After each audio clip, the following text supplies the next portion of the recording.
Track 1. So, Katie, I want to go to the mall. Okay. Have you been to the new mall? Yeah, I actually went there just yesterday. Okay, so I want to buy some computer stuff. Is there a computer store? There are 2 computer stores. Really? Ooh, that's good. There's a computer store on the first floor, and then very close to that, there's also a Mac store. Ooh, that's perfect. I want to buy a new Mac. Oh, me too. They're so expensive, though. Mm-hmm. Okay, what about books? I really like books. Is there a bookstore with English books? There's a huge bookstore on the 4th floor. Ooh, that's good. It's really big, and there are lots of English books you can read there. Oh, great. Nice. And how about the food there? The food's okay.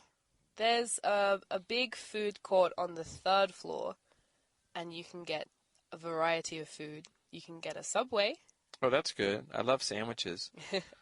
Is the food good there, though? They don't have any sandwiches that I like at Subway. Really? Okay. So, what else is there at the mall? Oh, there's so much at the mall. There's a cafe on the ground floor. Oh, nice. If you like drinking coffee. I do. I like to go and study and just relax. That's the perfect place for you then. I like to people watch. Is it a good people watching place? Oh, it's a great people watching place. Oh, cool. The windows are really big and you can see out onto the street. Oh, cool. What else is there? Is there a movie theater? Mm-hmm. There's a movie theater on the 4th floor. Oh, great. Now, do they have English movies? They have English and Japanese movies. Oh, that's good. I should watch some Japanese movies, too. They're interesting.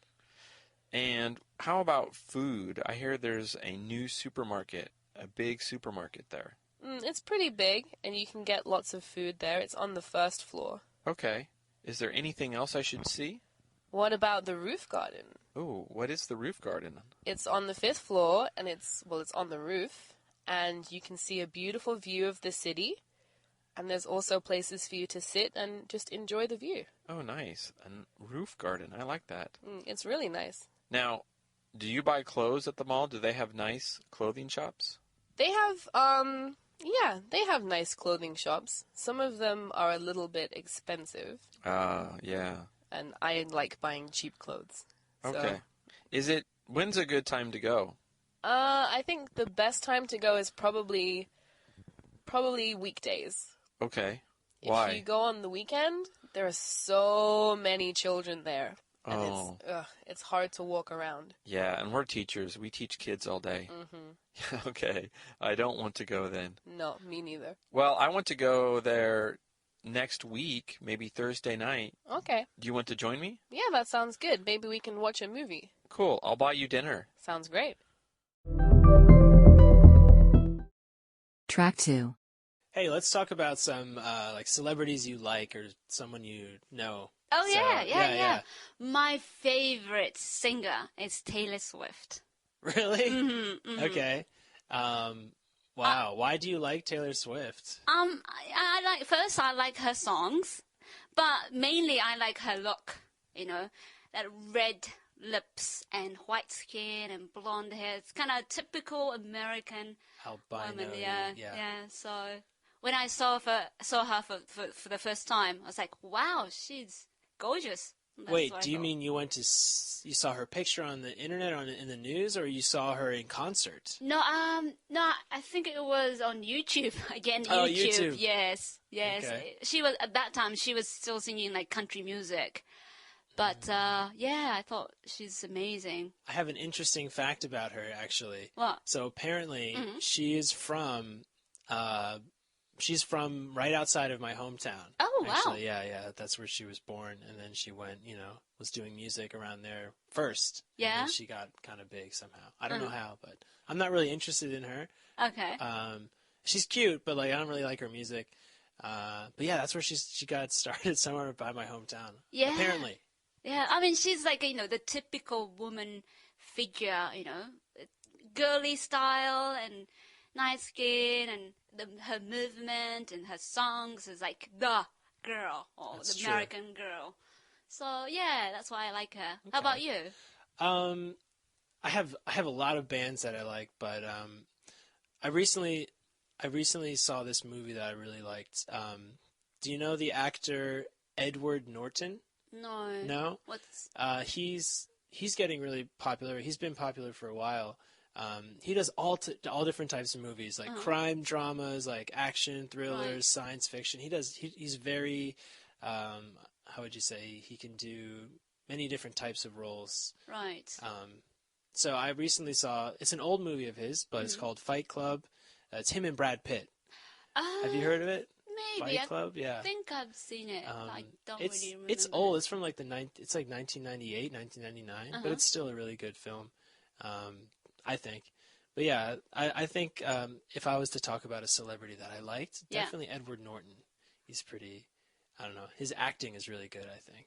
Okay. Is he English or is he American? Or where is he from? He's from the U.S., yeah, he's Okay. American for sure.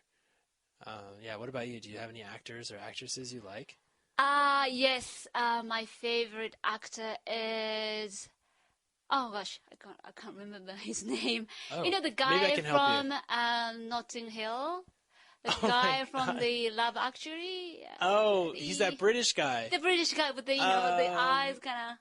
Hugh Grant. Hugh Grant, yes, that's the guy. Yeah, I like him. Why? Can I ask? I mean, he's kind of like a romantic comedy star, but why do you like his Yeah, acting? I don't know. He looks sweet.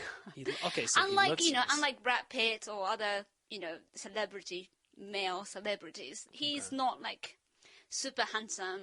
He looks kind of ordinary guy, and kind of makes me feel like nice. And Okay. the closer, I guess. Yeah. All right. Yeah. That's true. I've actually I don't think I've ever seen you a ever movie seen? with him in it. No? No, I'm just not like I mean, you said he's in Love Actually. He's like a romantic comedy guy, right? Yes. Yeah. Yeah. I like Romantic comedies. Romantic Oh, comedies. really? What's your Yeah. favorite romantic comedy? I can't think of anything now. Probably romantic. Yeah, Love Actually. Okay. Okay, I can't think of anything now. no But problem. how about you? How about me? What? Do you like romantic comedies? No.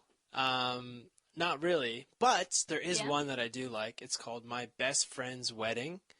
Okay. I believe Julia Roberts is in that one. Yeah. Do you know who she is? Yeah, she's Yeah. famous. Yeah. Yeah, that's kind of that's like a 90s classic romantic comedy, I think. Have you seen it? I think I have. Okay. But yeah, I think so. Track 3. Viasen, Mm-hmm. have you ever overcome any fears? Okay, that's a good question. I think there's many fears that I've overcome, and I'm sure everyone has as well, but the one that sticks out to me the most was attending university after high school. I think the scariest part of that was meeting all the different types of people from different cultures, from different high schools, from different areas, and it was very odd to see that group all mixed together. I wasn't sure how to approach people and talk to them. Some of the classes were very tough, and so it was just a huge mess of interacting with people and doing well in school. But I think the best way to approach it is to find similarities that you can connect with people. For example, I really liked basketball, and so I try to hang out with other people who liked basketball and other people who enjoyed some of my similar subjects. Yeah. For example, I like marketing, and so I was a big fan of other students who took very similar classes, and I would talk to them about my interests. Mm-hmm. And so I think that's how I got through university, was trying to find people that made similar interests of mine, or had similar interests, and just grow with them, learn more, and then slowly meet new people with similar interests as well. Yeah. And so I think that's how I overcame the hurdle of first-year university. Yeah. And what year are you in? I'm in my 4th year right now. Okay, so you've been for a while Just now. one more semester here at APU. And This is your last semester? Yeah. And then I'll be graduating, so it's pretty scary heading into the real world, the adult world. Yeah, you're going to have to find a job. Exactly, yeah. That's going to be a little bit stressful as well. Are you worried about that? Finding a job? So right now I do have a job when I graduate university, and so I'll be working within a marketing context luckily it's something that I'm interested in a marketing context at a consulting firm. So that's solving problems for different types of businesses within a marketing context. That sounds cool. Yeah. What about yourself? What are some of your interests? Are you scared about anything when you graduate? Well, I haven't really been, I'm trying to not think about it now because I still have so many years left. My degree, or the degree that I'm taking, social anthropology, isn't really a degree that you get work from, especially only with a bachelor's degree. So I'm going to have to take more years of other stuff. So I'm thinking of taking English literature and then eventually becoming a teacher, teaching in high school. But there's a long way to go, so I'll probably not be done until I'm like 28, 29, and I'm 23 right now. So I'm not really worrying about jobs yet. Got it. Well, that's a big relief. I know that when a lot of university students graduate, they go job hunting, or even in their third or fourth year. So it's good to know that you still have lots of time before you go job hunting. So you're in the clear for now. Yeah, for now. Yeah. I'll save the stressing for later. Exactly. Gary, so how about in the past? Have you ever overcome a fear? Yeah, and it's kind of similar to what you were talking about. After high school, I went to Barcelona to study graphic design, and I was supposed to be there for 4 years. But it was very scary, and I was only 19 years old, living in a foreign country, and the university wasn't really good. So they promised us an English class, but they didn't speak English. So we were only 4 people in the English class, and they were only speaking Spanish to us, so we couldn't understand anything. So it was a very stressful situation, like being in a new country, not speaking the language, and the university not being very supportive. So that was very stressful, but it was a very good experience, and I learned a lot from it. But I ended up going back to Norway and going to university there instead. Yeah. And how did you like the change when you went back to Norway? Did you find things a lot more easier for you to grasp? Yeah. How were the courses at university in Norway? Yeah, it was much more easier. It wasn't stressful at all, really. Yeah, so it kind of made me more accustomed to university life, I guess. Got it. Yeah. That's very cool. Track 4. So, Hannah, I'm currently teaching English as a second language, and I love for my students to get confident in producing English or increasing their listening ability. Yes. So I know that you speak English as a second language, but you do such an amazing job, and it's inspiring to me. So I would love my students to improve and so because you're a perfect example, what are some strategies you have for my students I could tell them? Right.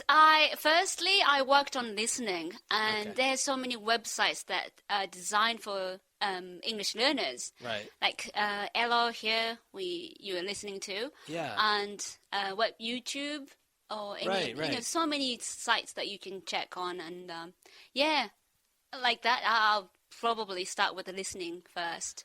Okay. So you said firstly listening. So why is listening so important? It's because when you want to communicate, of course, the English as a tool, communication tool, you have to understand what the speakers say. So first I worked on listening, and then by listening at the audio or the sound, then you can learn vocab and also spelling and the meaning, of course. And eventually you can move on to next English skill. So that's why I start working on listening first. So what about anything else that you have? Any other strategies? Personally, I found it learning vocab, and especially idioms, helped me a lot. Yeah, idioms are tough. Yes, because often I found it difficult to understand what the speakers say.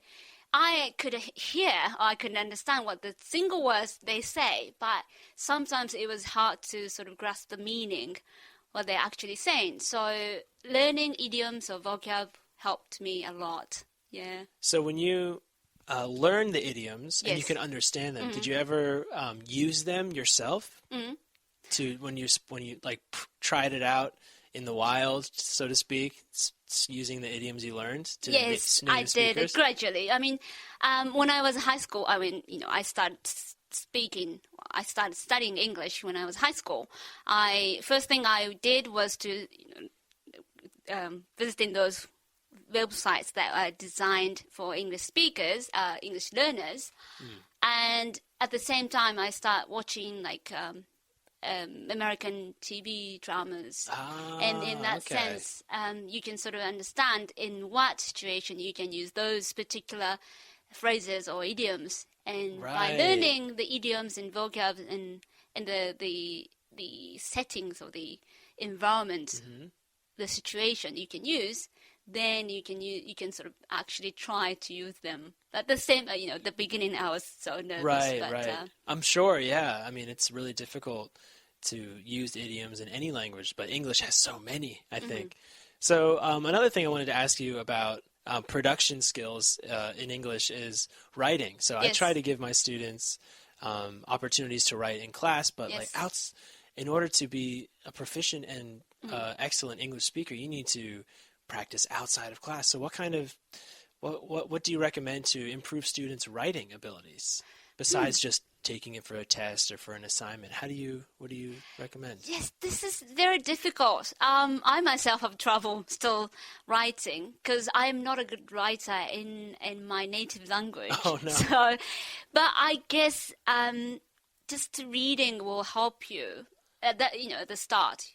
Reading text. Okay, so if you know how to read, it can help you write. Yes, right. Definitely. To learn sort of the templates, how the things goes and how you make paragraph and stuff. So probably if you want to get better at writing, I would start reading first. Reading lots of passages, different kinds of materials first. So so that's true, and I agree with that. And so one thing I wanted to have my students do is actually do like a journal, actually. Yes, So did you ever keep an English journal to help with your writing? Yes, I did. Oh, you did? I did, yeah. How do you feel that helped you? Was that good? A good yes, idea? Because first when you write, unlike speaking or talking to somebody, it gives you time to really think about what you want to do, what you want to write, and you can focus on grammar more, and that helps you to actually talk to somebody maybe